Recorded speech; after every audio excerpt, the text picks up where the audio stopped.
규칙은 전혀 안 지키고 예. 그다음에 분란을 만들며 예. 과거 역사에 거짓말을 하고 예. 초등학생에게 역사 교육을 하고 그다음에 윤석열 정부에게는 계속 압박을 가하겠다는 행태인데 이게 바로 중국이 하는 행태예요. 이게 바로 사드 때 중국이 했던 행태고.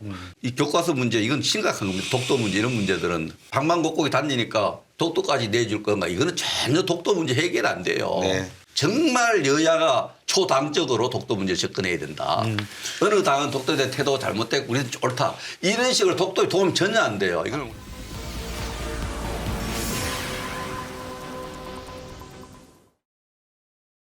이번에 한일 외교 어떤 내용은 어떻게 해석을 하시는지, 과연 우리 대통령께서 한일 외교의 동맹관계를 다시 복원하고자 한 담대한, 이 담대한이라고 하는 게 북한 대북 정책에 쓰셨는데 제가 볼 때는 이걸 일본 대일 외교에다 쓰셔도 될 것 같아요. 담대한 외교를 하고 오신 것 같은데 어떻게 이 부분을 이해를 해야 되고 국민을 설득하는데 다른 방법을 써야 되지 않을까 하는 생각도 들거든요. 어떻게 보십니까?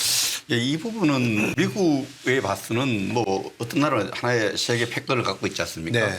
이 패권을 유지를 하는 데 있어 가지고 옛날에는 양자 동맹만 이렇게 갖고 했거든요. 네. 한일 미일 동맹 또 그렇죠. 한미 동맹 또 미국과 호주와의 동맹 이렇게 했는데 이제 사실 그 아프간 전쟁하면서 미국이 재정이 좀 문제가 생기는 거예요. 네. 그래서 오바마 시대 때부터 이 재정을 좀 적게 들이면서도 세계 패권을 유지하는데 동북아 군사 태세를 유지해야 되겠다. 이걸 네. 얼라이언스 네트 폴리시라고 그래요. 예. 동맹 그물망 정책을 펴요. 예.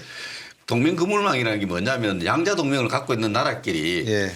한국과 호주, 일본 이런 나라끼리 좀 더 군사적으로 협력 관계를 강화하면 미국이 돈을 좀 적게 들이고도 아시아 또 동아태 지역의 군사적 우위를 점할 수 있다는 거죠. 네. 그래서 계속 이제 한국하고 일본하고 잘 지내라는 거예요. 그런데 네. 한국과 일본이 역사적인 여러 가지 트라우마가 있고 잘 안 되잖아요. 잘 네. 될 수 없는 부분이 있는 거죠. 네.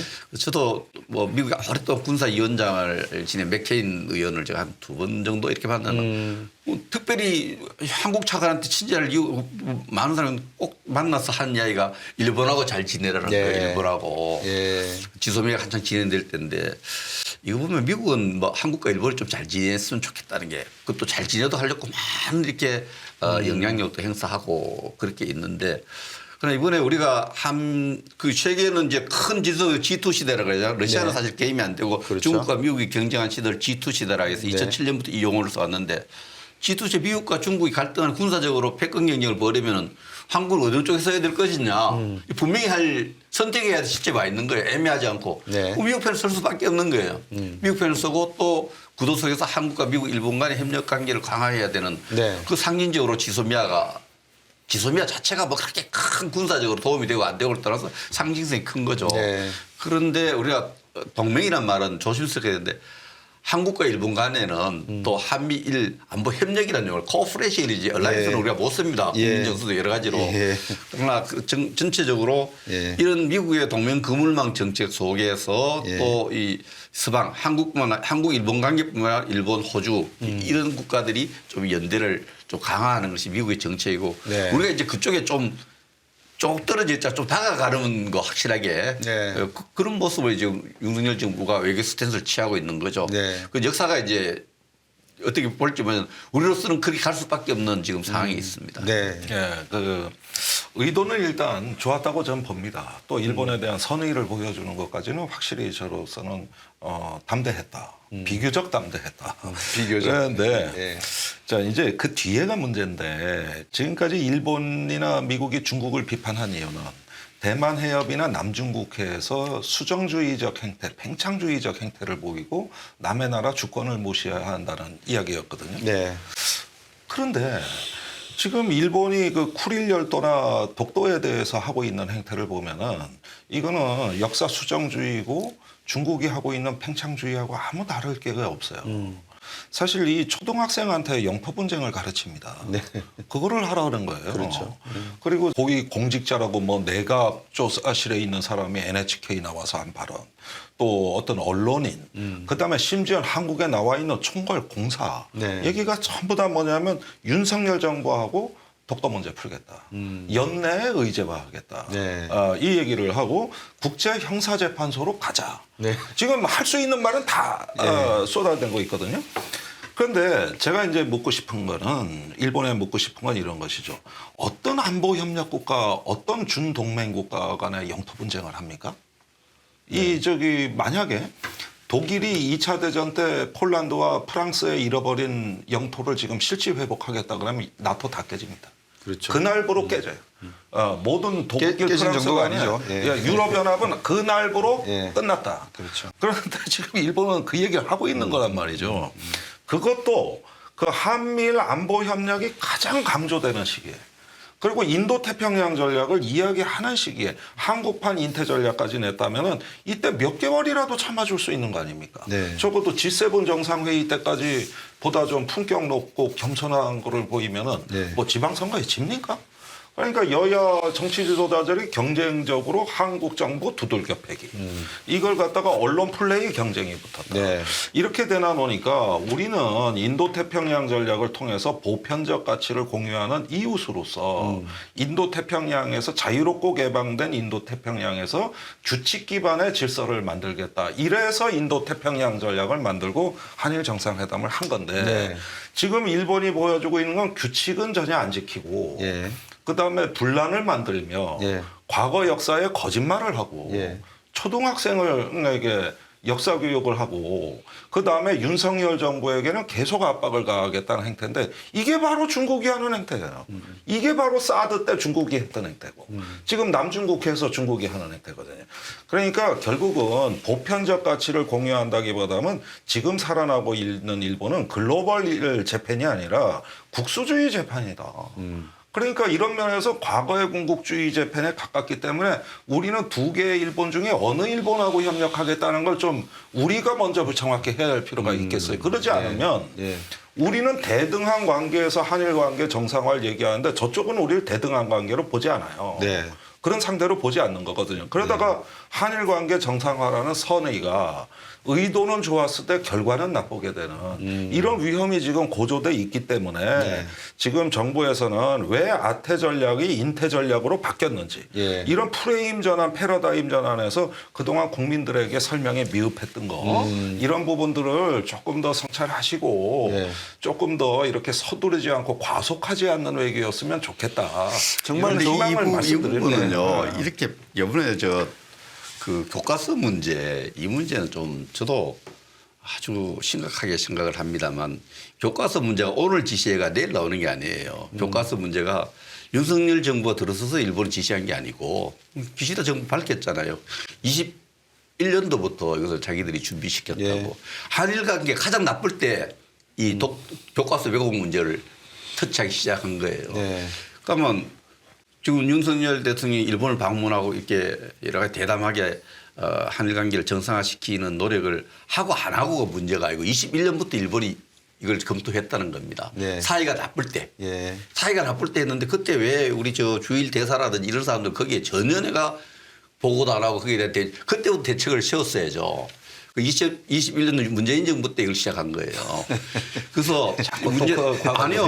과거가 아니고 이 정확하게 팩트가 예. 사회가 나쁠 때 이런 독도 문제하고 교육식 이렇게 준비를 했다는 거 이제 예. 밝힌 시점이 또 이래 됐는데 아주 나쁘죠. 나쁜데 이런 측면에서 어쨌든 이 모든 문제가 지금 일본이 일방주의고 제국주의적 행태고 이런 인식도 성립되죠. 난 중국 보고도 제국주의라 그랬어요. 한중 군사회담을 할 때. 그러나 이 문제를 자꾸 이 교과서 문제 이건 심각한 겁니다. 독도 문제 이런 문제들은 어떻게 바로 잡을 것인가에 해서 여야가 같이 노력을 해야 돼. 지금 네. 요즘 내가 방방곡곡에 다니니까 독도까지 내줄 건가 이거는 전혀 독도 문제 해결 안 돼요. 네.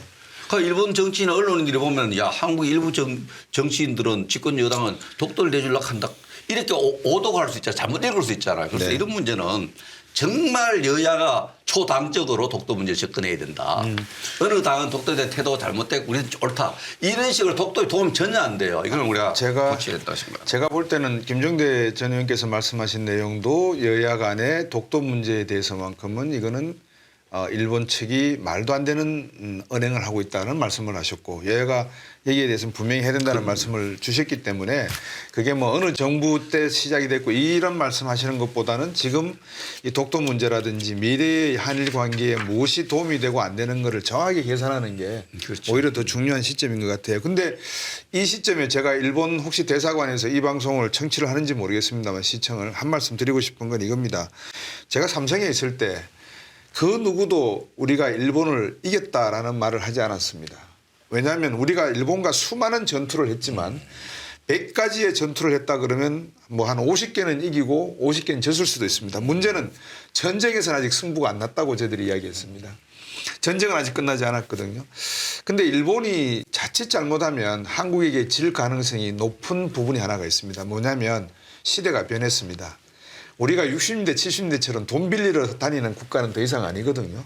그러니까 대한민국도 어느 정도 기반 위에 올라가 있고 국민 수준이 상당 부분 올라 있기 때문에 한일 관계를 진정으로 일본 측에서 생각을 한다면 윤석열 정부가 되었건 뭐 문재인 정부가 되었건 어느 정부가 당신들에게 손을 내밀 때 그 의미를 좀 제대로 해석을 했으면 하는 생각이 저는 분명히 좀 짚고 넘어가고 싶습니다. 자, 좀 연장을 해서 2020년인가요? 19년인가? 제가 정확한 기억이 없습니다. 우리 김종대 의원이나 두 분께서는 우리 백선주 차관께서는 아시겠는데 우리 해군을 보고 인도양에서 간다르만 해역에서 미국과 인도 해군이 연합훈련을 하니까 잠깐 와서 같이 훈련하자라고 제안을 했었습니다. 제가 볼 때 문재인 정부 시절입니다. 근데 우리가 해군을 파견하지 않았습니다. 왜냐 그러면 남중국해에 중국이 해상기지를 만들 때 사전에 말라카 해협을 지나는 간다르만 제도에서 차단 훈련을 하면 결국 호르무즈를 통과했던 모든 원자재가 배달이 중단되기 때문에 여기서 합동훈련을 한번 했었습니다. 근데 우리 정부에서 안 보내더라고요. 그래서 제가 왜 안 보내지 했는데 미국과 일본이 우리나라를 향해서 걱정하는 건 그거 같습니다. 정권이 바뀌면 이 나라의 안보 정책이 바뀌어버린다. 다시 말하면 정책의 일관성이 없다. 어떨 때는 하고 어떨 때는 안 하고 이런 국가의 안보에 관한 내용은 어떤 정부가 들어서든지 간에 아까 젤렌스키의 우크라이나 국민의 그 아픔을 말씀하셨으니까 국민의 생명과 행복 아닙니까? 그죠? 재산. 이거를 지키려고 그러면 우리 안보에 대한 정책은 일관성이 있어야 되겠다. 네. 근데 어떤 정부가 들어서면 또 뭐 북한의 지원이 막 늘어나고 어떤 정부가 들어서면 북한과 싸움하고 뭐 이런 상황들이 발생을 하니까 국민들은 좀 헷갈리는 것 같아요. 그래서 이런 연합체제, 동맹체, 아까 동맹은 조심해서 말씀하시라 그랬는데 그런 연합체제라든지 우방과의 이런 관계성을 맺는데 지소미아가 나오고 옥사가 나오고 인도 태평양 전략이 나오는 여기에 우리의 핵심적 국가의 이해관계가 어디에 있느냐 이거를 한번 국회 국방위원회에서나 외교위원회에서 한번 다뤄보신 적이 있으면 그 내용을 한번 알려주십시오. 자, 우리는 먹고 살아야 된다. 물론 당연하죠. 근데 이거보다도 중요한 게 경제적인 이유다. 우리가 수출 많이 하고 국민소득을 올리기 위해서 이쪽 눈치도 보고 이쪽 언덕 가서 풀도 뜯어먹고 이쪽 언덕 가서 그렇죠. 논두렁논. 어느 게 더 우리가 지금 다 논의하고 있는 게 잘 먹고 잘 살자 아닙니까 결국은. 어떻게 보십니까? 자, 이 부분에 대해서는 지금 뭐 국제 질서가 이렇게 어떤 지정학적 단층선으로 정리되는 게 아니라 다 국가가 각자 도생을 하면서 굉장히 복잡한 양상을 띠고 있기 때문에 네. 굉장히 신중해야 되는데 지금 인도 태평양 전략은 2019년하고 지금 상황 많이 다릅니다. 다르죠. 예, 우선은 인도 태평양에 인도가 없습니다. 붕어빵에 붕어 없으십니다. 그러니까 지금 그게 쿼드가 거의 유명무실해진 이유가 서방 세계의 러시아 제재에서 인도가 일탈했기 때문이거든요. 예. 이건 이스라엘도 같은 입장이고요. 그렇죠. 그러다 보니까 최근에 미국이 전략의 중심이 과거에 인도 쪽에 무게를 실었던 걸 좀 호주 쪽으로 옮겨가고 있어요. 그게 오커스입니다. 그래서 저기 쿼드보다 오커스가 더 신문에 많이 나오고 그렇죠. 거기 굉장히 발전하고 있어요. 핵잠도 팔고요. 예. 그런데 이게 왜 이렇게 됐느냐? 2007년에 그 아베 총리가 그 일본 의회에서 최초로 인도 태평양 전략을 표방하고 네. 16년간 지났는데 네. 이제는 이걸 한 번은 지금 냉정한 평가를 할 때가 된 거예요. 네. 당시에 아베가 2006년에 얘기했던 건 뭐냐면은 이제 이 인도는 초강대국으로 부상한다. 그러는데 인도양과 태평양을 하나의 전략 공간으로 통합해서 우리가 이제 이걸 갖다가 하나의 전략 공간 속에서 공동 번영하는 경제 안보 공동체로 나가자는 얘기였습니다. 네. 그리고 아베의 비전은 뭐였냐면은 그 당시에 미국과 중국의 무역액만큼 일본과 인도의 무역액이 거기에 육박하게 될 것이다. 인구가 중국을 추월하는 인도가 일본은 세계 한때 2위였던 경제대국하고 할 때 그 무역과 경제 공동체가 거대한 세력권이 탄생한다는 이야기였는데 2022년 기준으로 보니까 예. 일본 무역에서 인도가 차지하는 비중을 보면은 수입의 0.7% 수출의 1.7%입니다. 네. 같은 시기에 중국이 차지하는 비중을 보니까 22% 24%예요. 예. 그러면 탈중국으로 해서 인도로 가겠다고 하는 게 10년 후에 실체가 있느냐? 없죠. 없어요. 예. 없습니다. 그런데 작년에 미중 간의 무역액이 역대 최고치 6,900억 달러가 되는 이 패권 지역 전략 경쟁이라고 말하는 그 작은 지정학적인 어떤 그 관점이 있습니다만은 나머지 영역을 보니까 전부 거꾸로 간 거예요. 네. 아무도 탈중국 안 해요. 네. 그러는 상황에서 우리가 윤석열 정부가 이제 섣부르게 그 탈중국 얘기를 하면서 그게 인도 태평양으로 그대로 가는 걸 봤을 때 제가 불안한 대목은 네. 이것이 어떤 실제 하는 전략이냐 아니면은 상상 속의 전략이냐는 거예요. 네. 그 사이에도 이렇게 국제 정세가 변화무쌍한데 이것이 도구마가 되면은 네. 결국은 저기 계속 우리의 어떤 생존과 번영의 토대가 되어왔던 네. 그동안의 어떤 그 우리 국가의 어떤 그 나름대로 성장하는 국가 발전하는 국가를 갖던 우리 스스로 생존의 터전 자체가 네.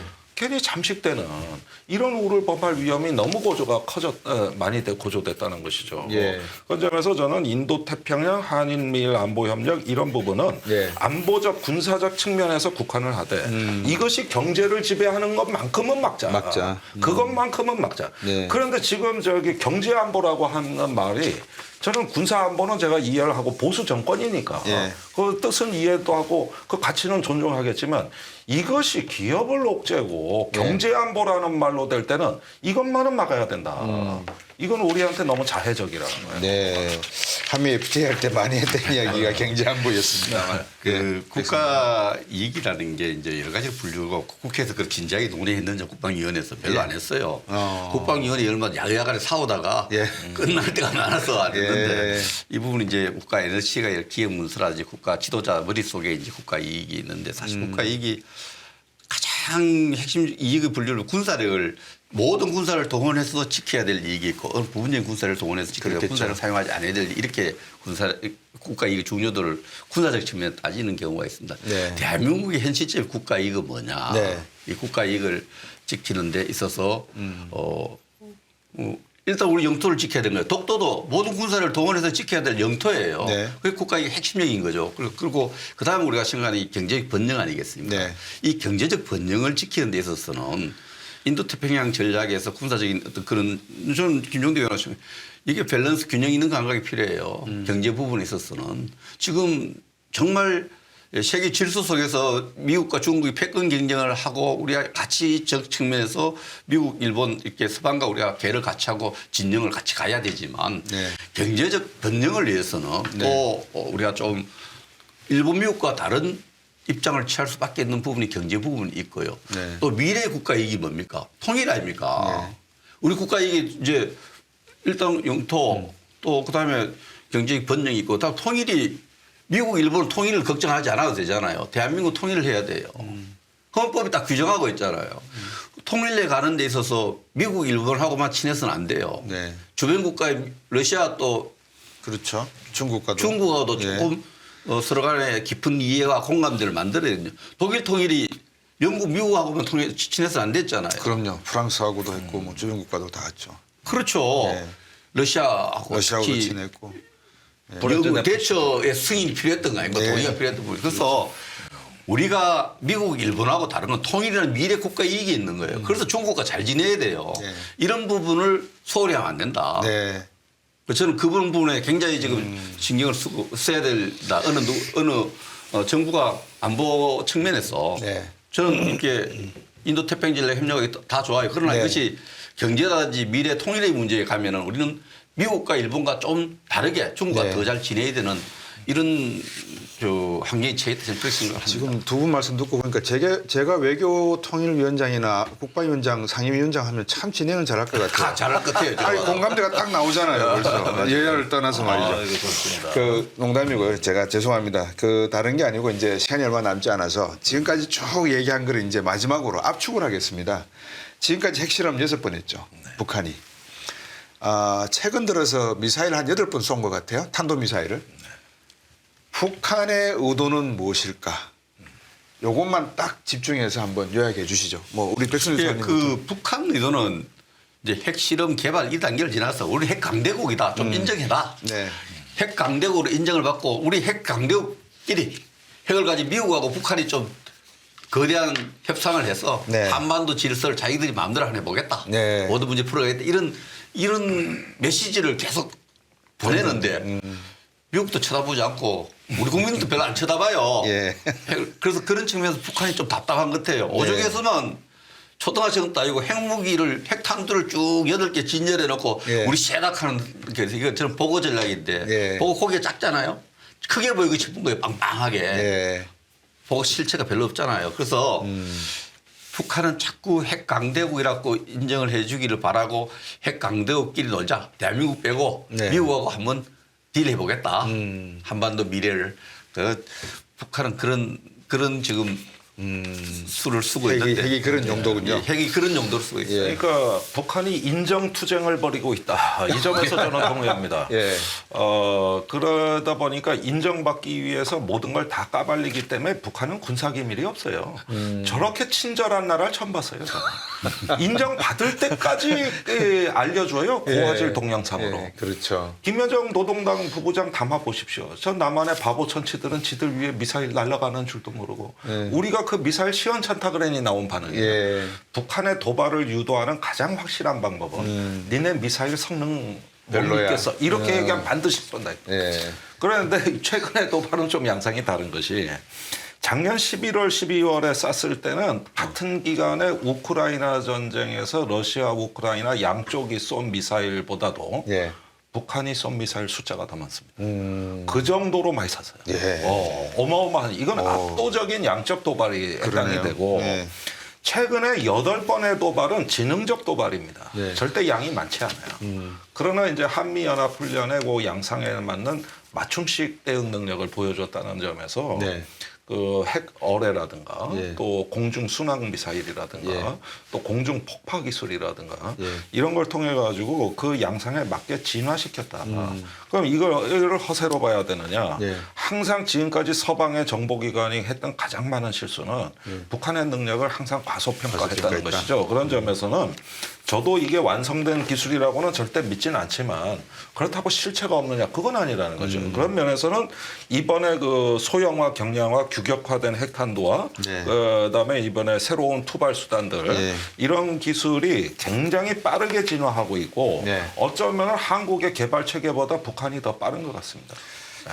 제가 좀 생뚱맞은 질문을 하나 드려볼게요. 뭐 좀 이제 곧 출발을 하셔야 돼가지고. 출발을 해야 돼서. 예, 곧 출발을 해야 돼서 어디 생뚱맞은 질문, 바쁘시나요? 간단한 질문이고 답변 단답실 주셨는데 제가 느낌에 북한이 입헌 군 주제로 갈 가능성이 있어 보이는 게 몇 군데 잡혀요. 제 눈에는. 김주애인가요? 딸내미 나타나고 있고 얘들이 혹시 왕조로 이렇게 4세대 접근이 어려우니까 왕조 체제로 가려고 하는 생각을 하지는 않을까. 저는 신중합니다. 예. 사실은 아무리 그래도 10살짜리 딸이고 예. 그다음에 다른 형제도 어떤 그 자녀가 있는지 우리가 모르는 상태에서 예. 일단은 저 김정은 위원장이 청년 교육을 계속 강조하고 있고 사상 통제, 예. 그다음에 가족의 가치, 예. 이 핵미사일의 가치마저도 가족을 지키는 가족을 걸로 지키는, 돼 있어요. 그러니까요. 그러다 보면은 적절한 마스코트다. 그다음에 김정은 스스 자신이 딸바보다. 이런 요인들도 봐야지 이게 벌써 후계 구도로 되는 건 논리 비약이라고 보거든요. 네. 그런 점에서는 좀 신중할 필요가 있다고 봅니다. 백성준 장관님 예, 예. 끝으로 간단하게 한번 이제 정리를 해주시죠. 현 정부가 이제 담대한 대북 정책 구상을 지금 하고 있지 않습니까? 윤석열 정부의 대북 정책 지금 어떠한 대화도 이루어지지 않고 있는 것처럼 언론에 나오고 있습니다. 간단하게 앞으로 윤석열 정부가 북한에 대한 접근을 어떤 방식으로 해야 되고 어떤 목적이어야 된다. 지금 저 북한이 핵 폐기를 결심하고 결심하도록 폐기가 시간이 걸리잖아요. 폐기를 결심을 명확히 하고 그것을 우리가 신뢰할 수 있는 그 수준에 이르면은 북한에 대해서 지금까지 우리 정부가 수없이 준비해놨던 네. 북한에 대한 여러 가지 협력을 해가겠다는 건데 지금 상황에서 북한이 핵 폐기를 결심을 명령하기가 조금 힘들죠. 네. 이런 측면에서 그래도 헌법이 규정하고 있는 것이 모든 정부에게 대통령에게 평화통일 평화통일을 하도록 돼 있어 준비하도록 돼 있기 때문에 네. 헌법 위조에 다 돼 있거든요. 그런 측면에서 핵 폐기가 되는 상황을 고려해서 꼭 남북 간에 만나서 통일 준비하는 건 아니에요. 네. 그래서 국내에 그렇게 하고 있는 것을 아는데 우리가 할 수 있는 우리 혼자 살 수 있는 통일 준비를 치열하게 해가야 되고 통일에 대한 담론을 네. 계속 만들어 가야 된다 생각합니다. 이런 어렵다 해서 통일을 포기하는 모습, 네. 통일 단념 이런 모습은 안 되고요. 네. 통일은 그냥 오지 않죠. 그래서 우리가 신라 삼국 통일할 때도 그 백제가 오래 망해서 바로 통일 안 됐어요. 7년간의 여러 가지 전쟁을 통해서 통일로 그렇죠. 갔거든요. 모든 그런 고통의 시간이 있으면서 네. 그런 준비를 해가야 된다 이렇게 생각을 합니다. 예, 김종대 의원. 네. 어쨌든 우리 백 의원님께서는 항상 통일에 대해서 열린 모습을 많이 보여주셨고 예. 또 말이 통하는 보수당의 의원이셨거든요. 아, 예. 예. 그런 면에서 저는 여러 가지 감사하게 생각하고 지금은 어떤 북한 핵을 두려워할 때가 아니라 극복할 때입니다. 우리가 두려움에 빠지면 지는 거예요. 네. 예. 그러면 핵무장보다 더한 것도 해야 되는 거거든요. 예, 그런 점에서 끝내겠습니다. 예, 불안과 두려움이 우리의 적이다. 그게 북한 핵보다 더 무섭다.